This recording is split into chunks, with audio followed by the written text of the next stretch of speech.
Today we're going to take a look at using the dot product in R2 and R3 and try and make the shift from talking about geometric vectors to more algebraic vectors. Before we start that, let's go back to the first idea of geometric vectors. We mentioned yesterday that A dot B, the multiplying of two vectors, produces a scalar using this formula right here, right? A plus magnitude of A times magnitude of B times the cos of theta. If we take that idea and we expand it to an algebraic idea, in that we have some sort of vector A, let's call it 1, 2, 3. That could be in R2 or R3. If it was in R2, it would only have two components, but same idea. We can find the dot product still, and in some ways it's a little bit easier because we can find the sum of the products of the components. Okay, so what we're going to do is we're going to add together the product, so the multiples of the x components, the y components, and if necessary, the z components. So in R2, taking a look at this first example here, we do A times B for component X, and A times B for component Y, and then we'll add those two things together, and we'll get some sort of scalar value. And just to show you how this works and how this is kind of equivalent to geometric vectors, we'll take a look at some examples. If it's R3, same idea, because we'd have the X's together, the Y's together, and then the Z's together. So if we take a look at the first example, we have two vectors meeting an angle of 45. I want to find A dot B, and we're going to do it geometrically first. So our geometric idea, that's the formula we worked on yesterday, A dot B is made up of the magnitude of A times the magnitude of B times the cos of the angle between them.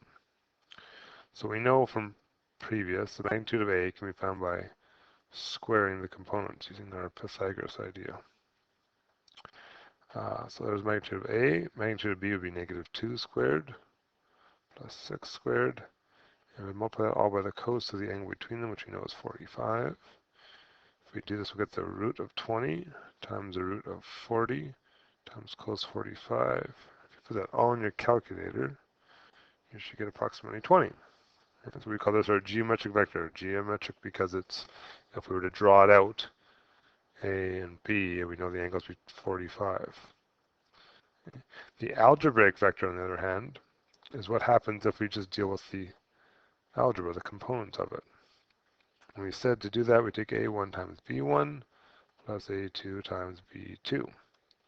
So in this case, we would have to do -4 times -2 plus 2 times 6, which gives 8 plus 12, which is 20. And as you can see, they're both the same answer, but I hope you would agree with me that the algebraic way is slightly faster. Okay. If you take a look at the next example, you guys can try one. I want to find U dot V. We've got components, which means we should be able to use this algebraic method. That's probably the faster way of doing it. And our x components, so 3 times 2 plus -1, so just write it as -1 times 1 plus 4 times -1 gives us 6 minus 1 minus 4, or 1.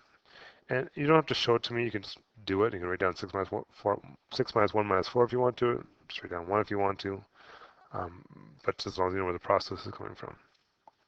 For part B here, we want to find the angle between them. Well, if we're talking about angles, we're thinking about geometric vectors again.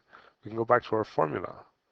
We know that the dot product of two vectors is made up of their magnitudes times the angle between them. In part A, we figured out that the dot product is actually 1. I can find the magnitude of U by using my root signs. So the components of U times the component of V.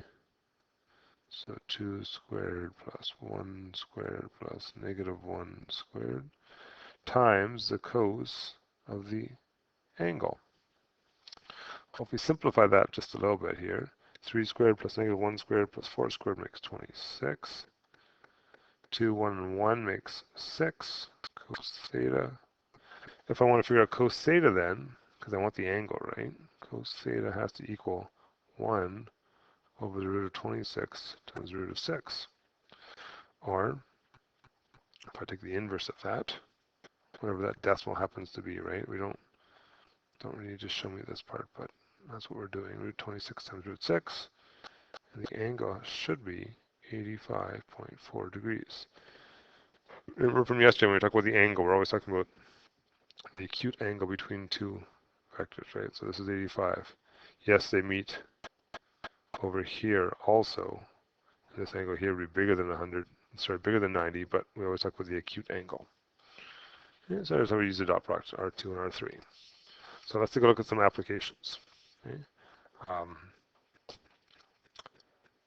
Whenever we have two vectors placed tail to tail, angle, and instead of having to rearrange and solve it every time, we'll use this idea of the dot product divided by the magnitudes. Always gives us the angle. And for an example, we can try one of these. I want to find angle B for a triangle with vertices at -3, 1, 0, -3, 5, 4, and -1, 3, -4. Now that's a three-dimensional triangle.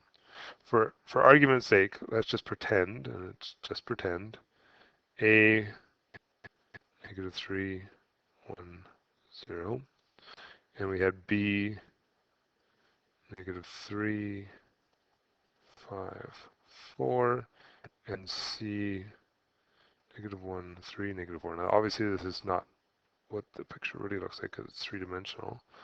I've just put A, B, and C where I thought they could go to give us an idea of what we want to do. We want to find the angle at B, right here. To do that, I can use my dot product idea between the two vectors. Now what vectors are they? Well, that's the vector that goes from C to B, that vector, and the vector that goes from A to B, that vector. If I were to know those two things, I can use my dot product and find my angle. So let's figure them out. What is the vector that goes from A to B? Well, from last unit, we know we can subtract components. So -3 minus -3 is 0. 5 minus 1 is 4. And 4 minus 0 is 4. And if we do C to B, with -1 minus -3 is 2. 3 minus 5 is -2. And -4 minus 4 is -8. Okay, so if I want to look for angle B, we'll call that cos B. I need the dot product of AB and CB, because they meet at angle B, right? Over the magnitude of AB times the magnitude of CB. Okay, just using our equation there.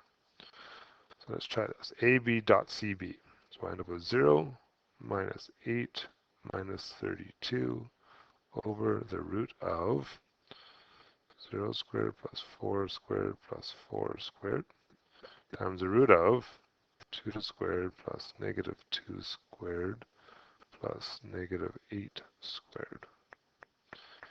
And if we simplify that,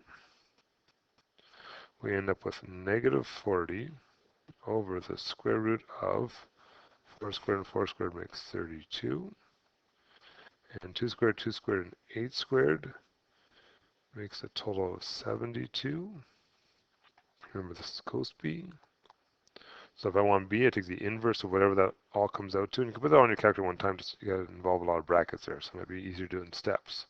But if you do it right, we end up with 146.44.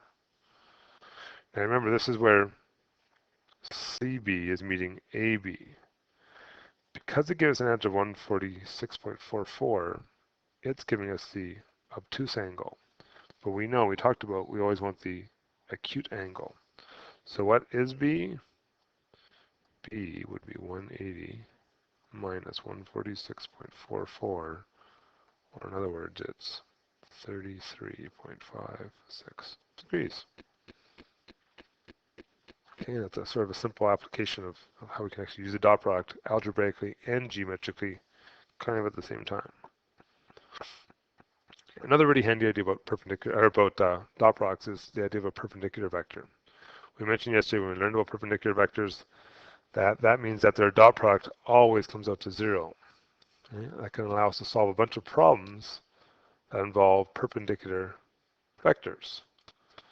Okay?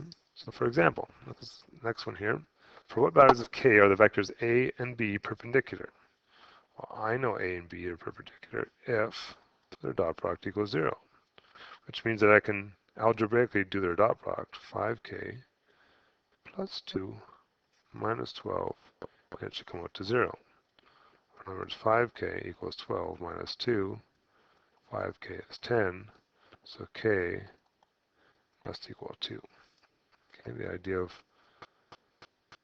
finding out what makes it equal 0. Okay, with that in mind, sometimes it's handy to find perpendicular vectors. There's some shortcuts for doing that. One of the simplest way of finding a perpendicular vector, and it wouldn't have worked in the previous example necessarily, but from now on we can use this, is to swap components and switch the signs. If we do that, if we swap our components, your x becomes your y or y becomes x, and change one of your signs, then you'll always get a perpendicular vector in R2. In R3, make one of your values 0, and then do the other two parts. So switch values, change a sign. For example, if I want something perpendicular to 7, 4, call this M perpendicular.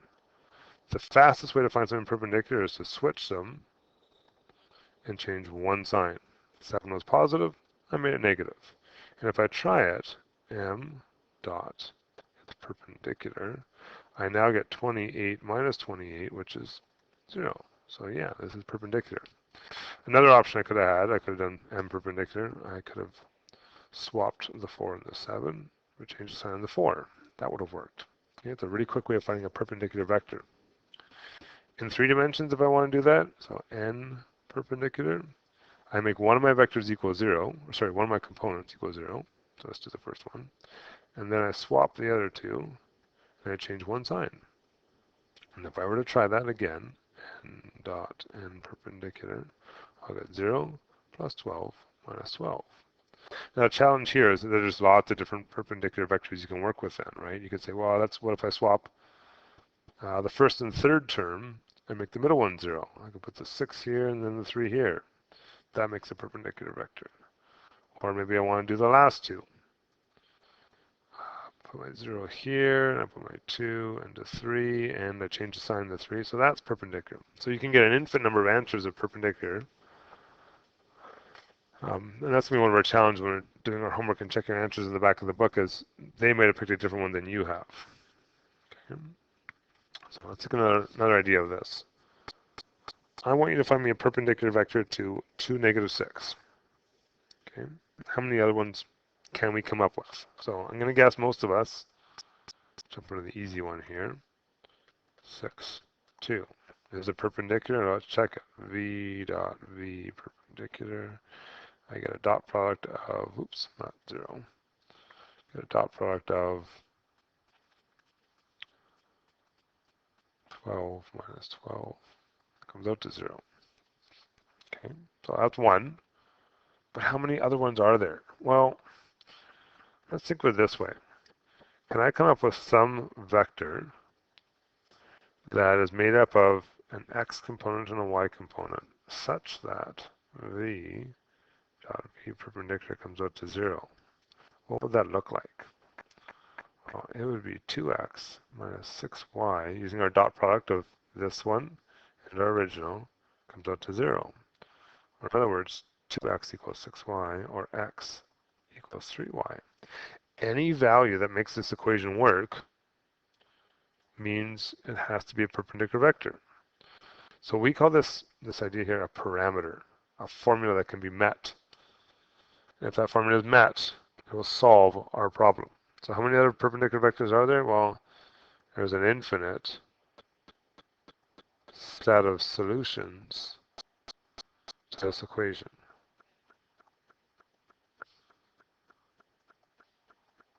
And every one that makes it works has to be perpendicular.